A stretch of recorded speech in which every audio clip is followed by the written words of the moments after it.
और हुक्म के अनुसार आज का विषय है गुरु कौन। गुरुदेव का हुक्म हुआ तो मन में ये विचार आया कि आज का विषय गुरु ही होना चाहिए। गुरुदेव समझा रहे हैं कि गुरु शब्द का अर्थ है अंधकार को नाश करने वाला।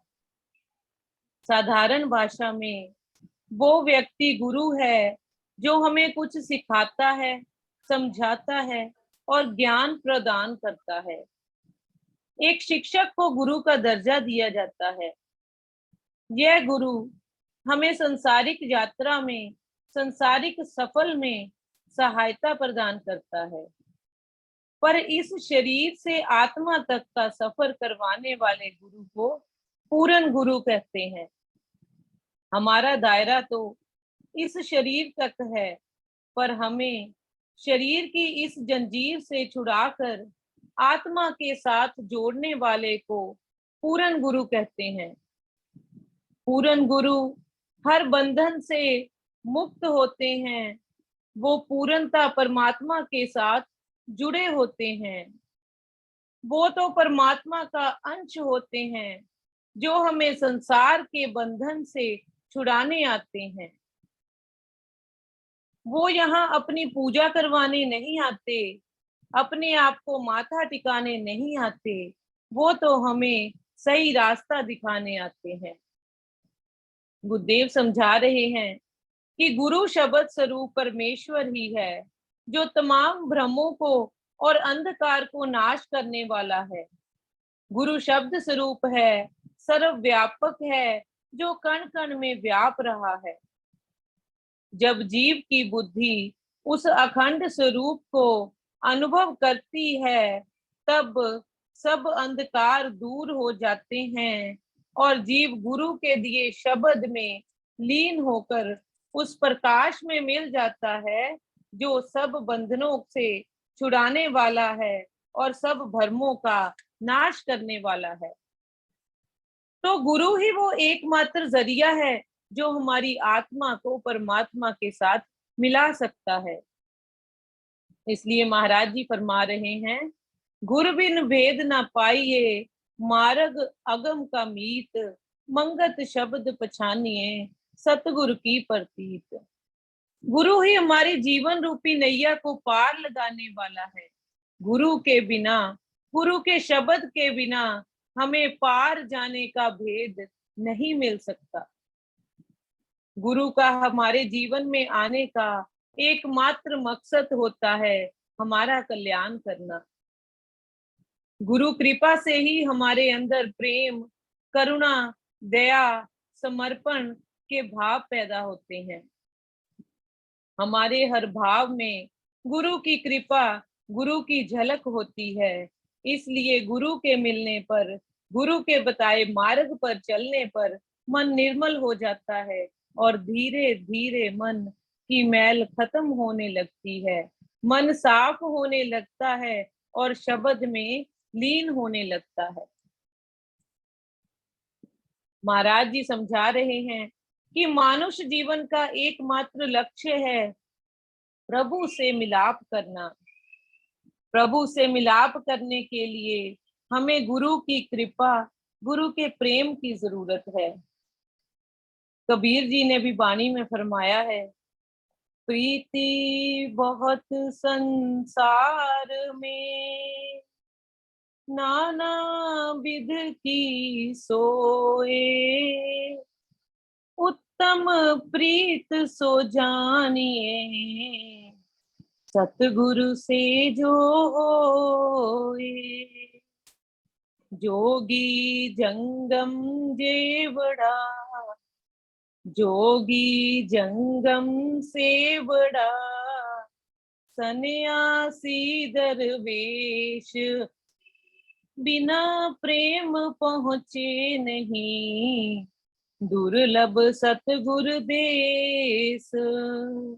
कबीर जी समझा रहे हैं कि संसार में बहुत सारी चीजें हैं प्रेम करने के लिए।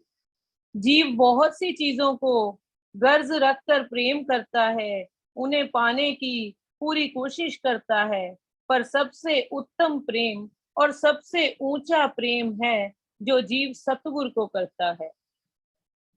यह प्रेम निस्वार्थ प्रेम होता है, कोई गर्ज नहीं, कोई स्वार्थ नहीं। बिना निस्वार्थ इस प्रेम के कोई भी सतगुरु के बताए देश तक नहीं पहुंच सकता, अर्थात परम पिता परमात्मा के साथ मिलाप नहीं कर सकता।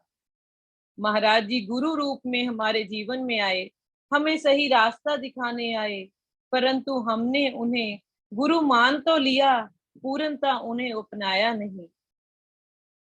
गुरु तो हमारे करीब खड़े हैं, पर हम खुद उनसे बहुत दूर हैं, क्योंकि हमारा मन अभी भी भटक रहा है।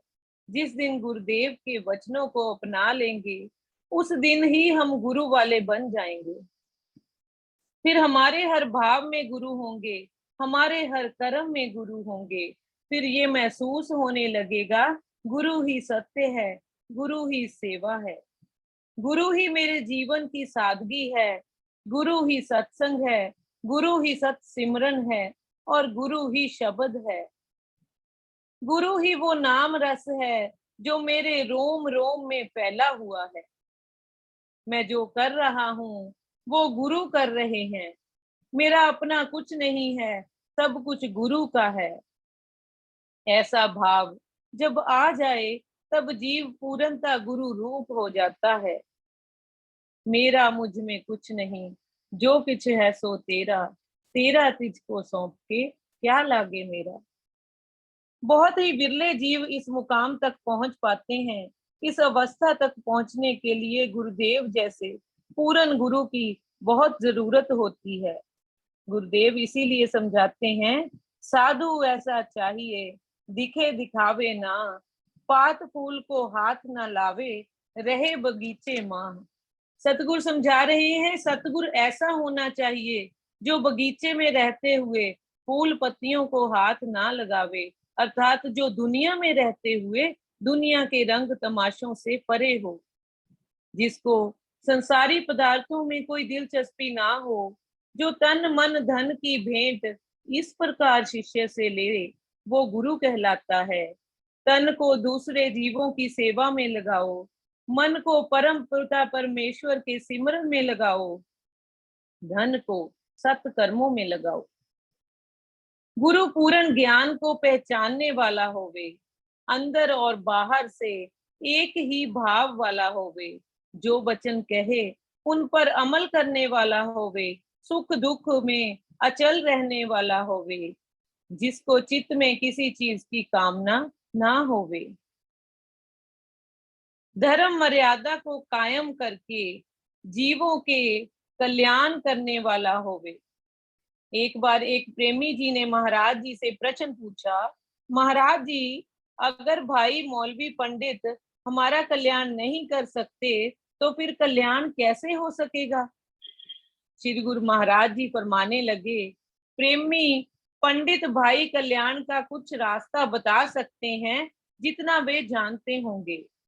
तुम कल्याण इस तरह चाहते हो कि भगवान के चरण अमृत से मुक्ति मिल जावे और करना धरना कुछ भी ना पड़े। प्रेमी जे ठगी ठगोली से भगवान को ठगना चाहते हो, क्या वो इतना भोला है कि कुछ नहीं जानता। तुम खुद भी अंधे हो और तुमको रास्ता दिखाने वाले भी अंधे ही हैं। जो अपना कल्याण नहीं कर सकते, वो कैसे तुम्हारा कल्याण कर सकते हैं। प्रेमी, पहले ये समझो कि करना क्या है, किधर से आए हैं, किधर जाना है, कल्याण का रास्ता बताने वाला कैसा होना चाहिए। पुराने वहमों को बुद्धि से निकाल कर सत्संग में आओ और समझो कि कल्याण कैसे हो सकता है। प्रेमी, कल्याण कोई खिलौना नहीं है जो हाथ में पकड़ा दिया जाए। तुम संसारी व्यापार के लिए दूर दूर जाकर सौदा इकट्ठा करके लाते हो, फिर मेहनत करके उसे बेचते हो, तब जाकर धन का मुंह देख पाते हो। इसलिए प्रेमी, बिना पुरुषार्थ के कोई भी काम नहीं हो सकता। विश्वास बनाना भी बहुत जरूरी है। गुरुदेव कह रहे हैं, प्रेमी विश्वास बनाना भी बहुत जरूरी है। तुम्हारा विश्वास उस पर ही टिक सकता है जिसने अपना खुद का जीवन प्रभु चरणों में अर्पण कर दिया हो। ऐसा सत्पुरुष जो कथनी वाला नहीं, करनी वाला हो, अर्थात जो कहे वो करके दिखाए, जो सब भरमों से निवृत्त हो चुका हो। इसीलिए गुरुदेव ने वाणी में फरमाया, गुर की महिमा अपार है, जाने कोई गुर संत, मंगत गुर साचा सोही, जाको नहीं भरमंत। आगे महाराज जी फरमा रहे हैं, प्रेमी तेरा कल्याण सत्संग, सिमरन, पर उपकार में है। हर प्राणी मात्र की निष्काम सेवा करने में है। अपनी जरूरतों को कम करके जो धन बचे उसको गरीब, यतीम, अनाथों की सेवा में खर्च करो। तुम तो खाली धूप दीप दिखाकर भगवान को खुश करना चाहते हो। वह भगवान तुम्हारे घट घट की जानने वाले हैं, हर एक की नीयत को समझते हैं कि किस ख्वाहिश को लेकर उनके पास आते हो। प्रेमी, अगर अपना कल्याण करने की ख्वाहिश है तो चित्त से तन मन धन सुख संपत्ति अपना सब कुछ उसकी परम दात समझकर उसे दूसरों के सुखों के वास्ते तकसीम करने वाले बनो। सच्चे दिल से जिस कदर सत सिमरन बन सके उसमें शरीर को घालो। मन बुद्धि आत्मा से उसका सिमरन करके उसमें जज्ब हो जाओ, बस फिर कल्याण कोई दूर नहीं है। पर प्रेमी, आजकल के गुरु, साधु, सन्यासी और गृहस्थी एक ही भाव में बहे जा रहे हैं। ऐसी हालात में तुम्हारे अंदर गुरु विश्वास किस तरह आवेगा? उनको असली रेशम पहनने के लिए चाहिए।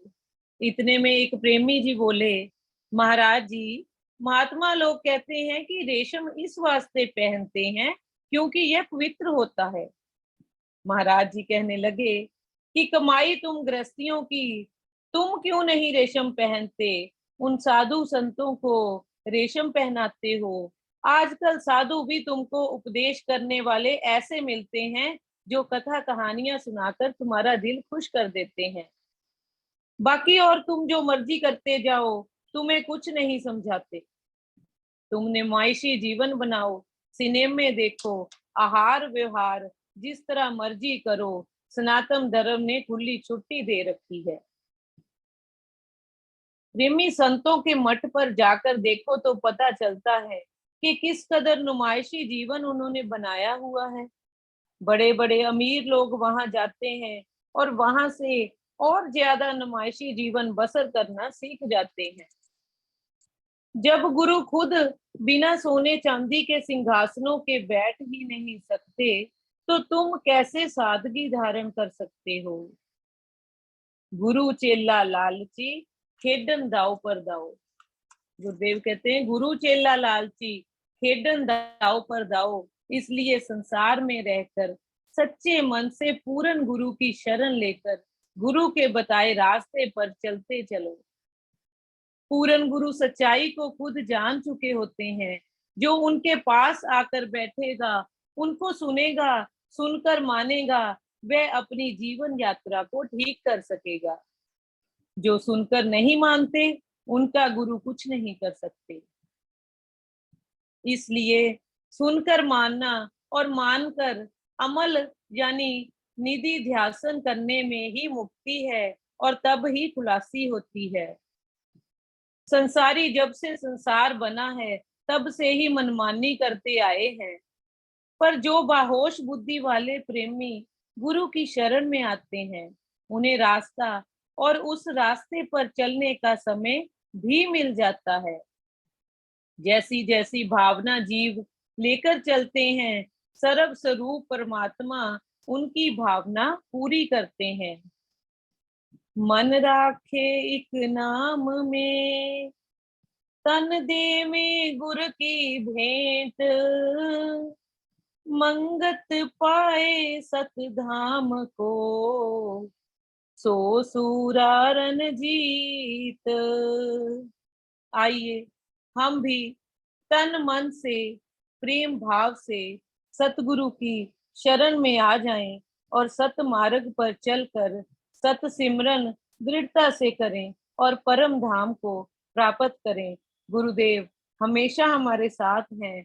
कोई गलती हो गई हो तो क्षमा करना जी। ओम ब्रह्म सत्यम सर्वदा जी।